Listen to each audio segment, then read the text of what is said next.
ಮಾದೇವಿ, ನಮ್ಮ ಮಗ ವಿದ್ಯಾಭ್ಯಾಸ ಮುಗಿಸ್ಕೊಂಡು ಇವತ್ತಿಗೆ ಬಂದು 3 ತಿಂಗಳಾಯಿತು. ಇವತ್ತು ನಮ್ಮ ಬಾಳೆ ತೋಟ, ಕಬ್ಬಿನ ಗದ್ದೆ, ಇವೆಲ್ಲ ಭತ್ತದ ಗದ್ದೆ, ಕಬ್ಬಿನ ಜಮೀನು ಇವೆಲ್ಲ ನೋಡಿಕೊಂಡು ತುಂಬ ಸುಸ್ತಾಗಿದ್ದೇನೆ. ಮಾಂತೇಶ, ಇವತ್ತು ಸೀದಾ ನೀವು ನೇರವಾಗಿ ಮನೆಗೆ ನಡ್ರಿ. ನಾನು ಸ್ವಲ್ಪ ರುದ್ರನ ಮನೆಗೆ ಹೋಗಿ ಹಣ ಕೊಟ್ಟು ಬರ್ತೇನೆ. ಮಾದೇವಿ ನೋಡಿ, ತುಂಬಾ ಬಿಸಿಲು, ಕಾಲು ದಾರಿ ನಡೆದು ತುಂಬಾ ಆಯಾಸ ಹೋಗಿದೆ. ಹೀಗಿರುವಾಗ ನೀವೇಕೆ ಅವ್ರ ಮನೆಗೆ ಹೋಗ್ತೀರಾ? ನಾಳೆ ತಾನೇ ರುದ್ರನ ಮಗಳ ಮದುವೆ, ನಾಳೆ ಹೋದ್ರೆ ಆಯ್ತಲ್ಲ. ಹಂಗಲ್ಲ ಮಾದೇವಿ, ಅವನು 3-4 ದಿನ ಮೊದಲೇ ಹೇಳಿದ್ದ. ಯಾಕಂದ್ರೆ ಅವನ ಮಗಳ ಮದುವೆಯಲ್ಲಿ ಗಡಬಡದಾಗ ಅವನಿಗೆ ಬರ್ಲಕ್ಕೆ ಆಗ್ಲಿಕ್ಕಿಲ್ಲ. ಅದಕ್ಕೋಸ್ಕರ ಈಗ ಹೇಳೇನಂದ್ರೆ ಪ್ಲೇ ಒಯ್ದು ಕೊಡ್ಲೇಬೇಕು, ನಾವು ಮಾತಿ ತಪ್ಪಬಾರ್ದು. ಅದಕ್ಕೋಸ್ಕರ ನಾನು ಹೋಗಿ ಕೊಟ್ಟು ಬರ್ತೀನಿ ಮಾದೇವಿ. ನೀವೇಕ್ ಹೋಗ್ತೀರಾ? ತಪ್ಪತಿ ಆ ತೊಂದರೆ ತಗೊಳ್ಳೋ ಅವಶ್ಯಕತೆ ಇಲ್ಲ. ಆ ಋತುವಿನ ಈ ಕಡೆ ಬರುತ್ತಿದ್ದಾನೆ. ಎಲ್ಲಿದ್ದೇನೆ ಮಾಂತೇಶ?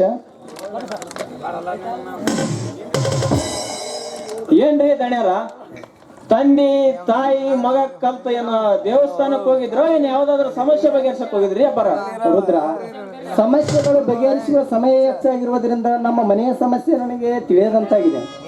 ಆದ ಕಾರಣ ಮಾಂತೇಶನಿಗೆ ನಮ್ಮ ಎಲ್ಲ ಜವಾಬ್ದಾರಿ ಒಪ್ಪಿಸ್ಬೇಕಂತ ಇವತ್ತು ಬಾಳೆ ತೋಟ, ಭತ್ತದ ಗದ್ದೆ, ಕಬ್ಬಿನ ಜಮು ಇವೆಲ್ಲ ತೋರಿಸೋದಕ್ಕಾಗಿ ಕರೆದುಕೊಂಡು ಹೋಗಿದ್ದೆ. ಅದಕ್ಕೋಸ್ಕರ ತುಂಬಾ ಬಿಸಿಲು, ಇವತ್ತು ಸುಸ್ತಾಗಿರುವುದರಿಂದ ಸೀದಾ ನೇರವಾಗಿ ಮನೆ ಕಡೆಗೆ ಹೊರಟಿದ್ದೆವು. ಅಪ್ಪರ, ಹೆಂಗೋ ಇಲ್ಲಿ ತಕ್ಕ ಬಂದಿರಿ. ನಮ್ಮ ಮನೆ ಸನೆ ಐತಿ. ನೀವು ಮಾಂತೇಶ ದಣ್ಯರು ಒಂದ್ ದಿವ್ಸನೂ ನಮ್ಮ ಮನೆಗೆ ಬಂದಿಲ್ಲ. ಸ್ವಲ್ಪ ನಮ್ ಬಡವರ ಮನೆಗೆ ಕಾಲ್ ಹಾಕಿ ಹೋದ್ರ ನಮ್ಮ ಮನೆ ಪಾವನ ಹಾಕತ್ರಿ ಅಪ್ಪರ. ರುದ್ರ, ನೀ ಹೇಳುವ ಮಾತು ನಿಜವಿದೆಯಪ್ಪ. ಆದ್ರೆ ಬಿಸಿಲು ತುಂಬಾ ಇದೆ, ಕಾಲು ದಾರಿ ನಡೆದು ಆಯಾಸ ಹೋಗಿದೆಯಪ್ಪ. ನೋಡು, ನಾಳೆ ಮದುವೆ ತಾನೆ, ದೇವಸ್ಥಾನಕ್ಕೆ ಹೋಗಿ ನೇರವಾಗಿ ನಿಮ್ಮ ಮನೆಗೆ ಬಂದ್ಬಿಡ್ತೀವಿ. ಮಾಂತೇಶ ದಣ್ಯರ, ತಪ್ಪದೆ ನನ್ನ ಮಗಳ ಮದುವೆಗೆ ಬರ್ಬೇಕ್ರಿ ಅಪ್ಪಾರ. ಖಂಡಿತವಾಗಿ ಬರುತ್ತೇನೆ ನಿನ್ನ ಮಗಳ ಮದುವೆಗೆ.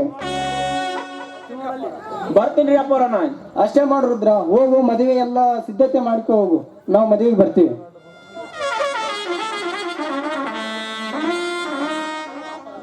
ಮಾದೇವಿ, ರುದ್ರ ಮಗಳ ಮದುವೆ ಮಾಡೋದಕ್ಕಾಗಿ ಮನ ತುಂಬಿ ಒದ್ದಾಡ್ತಿದ್ದಾನೆ. ಆದ್ರೆ ಎತ್ತವರಿಗೆ ಮಕ್ಕಳ ಮದುವೆ ಮಾಡೋದಂದ್ರೆ ಬಲು ಇಗ್ಗು.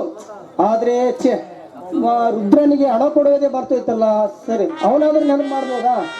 ಆದ್ರೆ ಇರ್ಲಿ, ನಾನೇ ಹೋಗಿ ಕೊಟ್ಟು ಬರ್ತೀನಿ ಮಾದೇವಿ. ಹೋಗ್ತೀರಾ? ಮಾಂತೇಶ್ ಇದ್ದಾನೆ, ಅವನ್ ಕೈ ಬಿಡಿ, ಕೊಟ್ಟು ಬರ್ತಾನೆ. ಮತ್ತೆ ಅವನ್ಯಾಕೆ ನಾನೇ ಹೋಗಿ ಬರ್ತೀನಿ. ಅಪ್ಪಾಜಿ, ನನ್ನ ಕೈಯಲ್ಲಿ ಕೊಡಿ, ನಾವು ಹೋಗಿ ಕೊಟ್ಟು ಬರ್ತೀನಿ. ನೀವು ತುಂಬಾ ಆಯಾಸಗೊಂಡಿದ್ದೀರ, ಮನೆಗೆ ನಡೆಯರಿ. ಮಾಂತೇಶ, ಅವನು ಎಲ್ಲಿರ್ತಾನಂತೂ ನಿನಗೆ ಗೊತ್ತದ? ಅವನಿದ್ದರೆ ಹನುಮಂತೇವ್ರ ಗುಡಿ ಹತ್ರ ಇರ್ತಾನ, ಇಲ್ಲಾಂದ್ರೆ ಅವನ ಮನೆಯಲ್ಲಿ ಇರ್ತಾನ. ಹೋಗಿ ತೆಗೆದುಕೊಂಡು ಹೋಗು, 50,000 ರೂಪಾಯಿದಂತ ಹೇಳಿಕೊಟ್ಟು. ಸರಿ, ನಾನು ಬರ್ತೀನಿ, ನೀವು ನಡೆಯರಿ. ಮಾದೇವಿ, ತುಂಬಾ ಸುಸ್ತಾಗಿರುವುದರಿಂದ ನೀರಡಿಕೆ ಮತ್ತು ಹಸಿವಾಗಿದೆ. ನಡಿ, ಊಟ ಬಡಿಸ್ರ.